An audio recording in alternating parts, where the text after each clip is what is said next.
Good morning, welcome to 5th generation Hobby Shop. Testing tayo ng unit. Shoutout natin si Sir RK ng Muntinlupa. This is the Yomarex Glock 19X airgun pistol, 4.5mm steel ball. So ito yung bala niya, 4.5mm steel ball. Yan, dumidikit po sa magnet.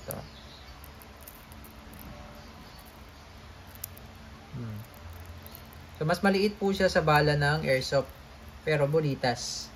Yung sa airsoft po kasi is plastic BBs. Okay, 4.5, then CO2 powered, 12G. This is Pop Dyno. Ayan, Glock 19X Coyote o Yomarex. Maintenance manual, instruction manual, Allen range,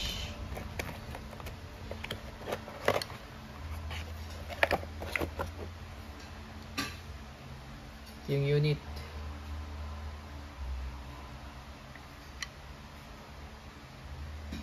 Yan. Yung magazine niya po ay 18 rounder capacity. So yan yung magazine. So loadan natin ng CO2.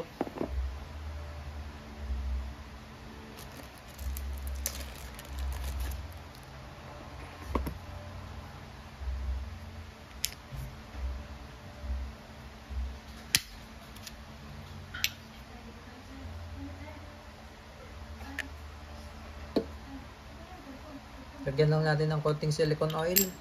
Pinaka-tip ng CO2, and then hihigpitan po natin. Kailangan lang po mabilis yung pihit.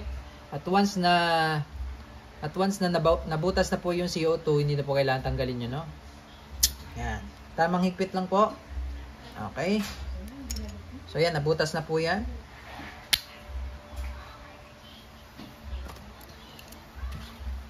Then load tayo ng bala. Ganyan lang po pag-load, tatak-tak nyo lang siya.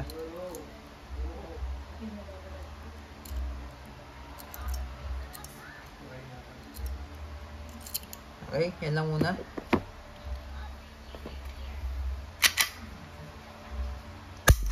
Okay, so ito po, meron po siyang safety sa ilalim. Ito po, yung safety yan.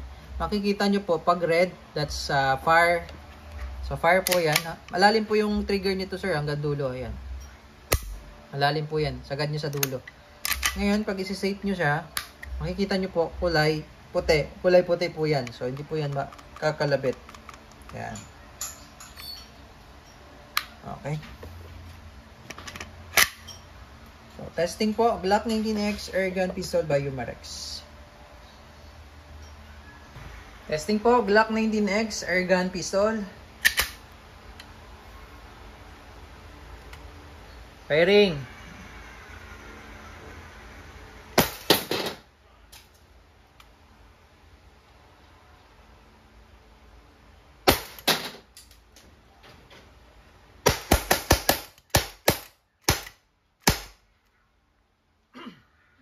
Okay, so pag wala na siyang bala, nag-open slide na po siya. Release na magazine. Then, tulak nyo lang yung slide. Release. Okay, hammer down. Okay, all goods na po, sir. Again, this is the Glock 19X airgun pistol 4.5mm steel ball by Yomarex.